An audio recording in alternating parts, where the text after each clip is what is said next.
You take parts of people who are, women who are ballsy, pushy, objectionable, and make them appealing. You make it look easy. Is it?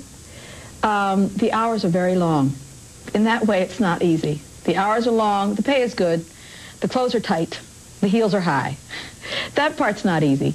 But I think that I have never really met a person that I despise through and through.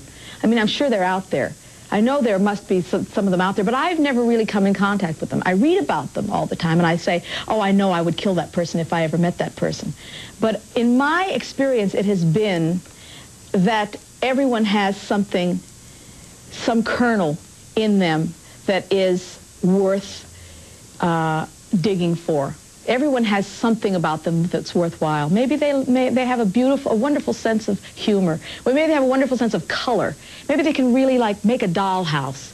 You know, everyone has something. Even the most awful people, you know, if you can scrape away that awfulness, they have something that makes them, that joins them to the human race. And I like to find out what that is. And to show that. Because I think that a lot of people, especially because we go so fast in life, because we're so speeding along, especially in these two big cities of ours on either coast, we don't even really take time to notice people except in the most cursory way. You know, you don't like a person's tie, that's reason not to speak to them for the rest of their life. You know, and I don't really think that's the way life should be lived.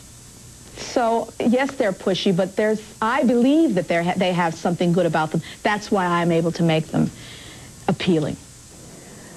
Bette Midler with Bryant Gumbel in December 1988, a few weeks after her 43rd birthday. The movie Beaches had just come out, co-starring Barbara Hershey.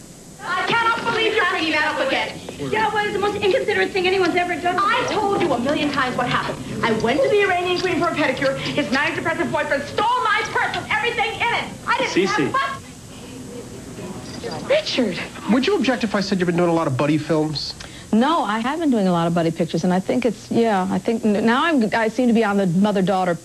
Now I seem to be heading down the mother-daughter path, but I told them, I spoke to the people that give me these jobs, and I said, well, you know, I've got to move. I have to have a boyfriend sooner or later. You know, guys, let's try to think about this now. So we're all thinking about it. Those buddy pictures were comedies of a certain type, and they are meant to be terrifically amusing, but not to be terrifically deep or profound. The profundity that you get from those pictures is how many laughs, how much they transport you and make you forget about the horrible, cruel world outside the movie theater. That's the only thing I find profound about them. Otherwise, they're superficial, they're light, they're trivial, they're fun. They're fun. But this picture deals with a subject that's a little bit more interesting, a little bit more grown up, a little bit more mature.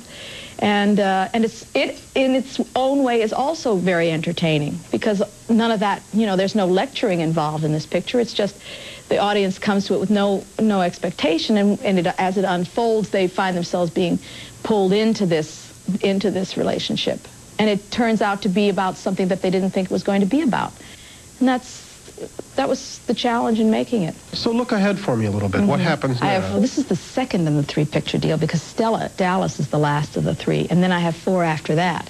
So I have 5 to go.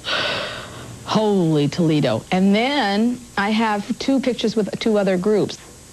That sounds like the schedule of somebody who's driven. Well, no, because, well, I'm not driven. I have an opportunity that people just don't get anymore. I mean, I would be a fool to throw it aside and say, I don't need this, because I do need it. I love to work. I like my work. It's very fulfilling, very creative. You get to pick the clothes, you know. You get to paint the walls. It's all fabulous. Why would I say, I'm not going to put myself down and say I'm driven. I'm saying I have an opportunity. I'm going to make the most of this opportunity.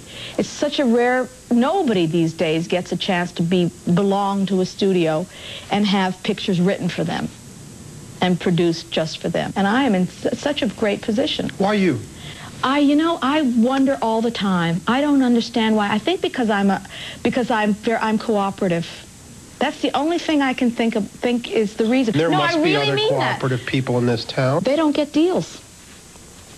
They don't get the kind of deals I get. I really try to be accommodating to this group of people. I really try, and you know, they've been accommodating to me. That's the only thing I can think of. I mean, I'm funny, you know, I'll do the comedies, and I sing and I can, you know, tell a joke, but, I mean, I don't know. They love me. They say they're in the Bette Midler business. I don't know. I don't get it. I'm happy for it.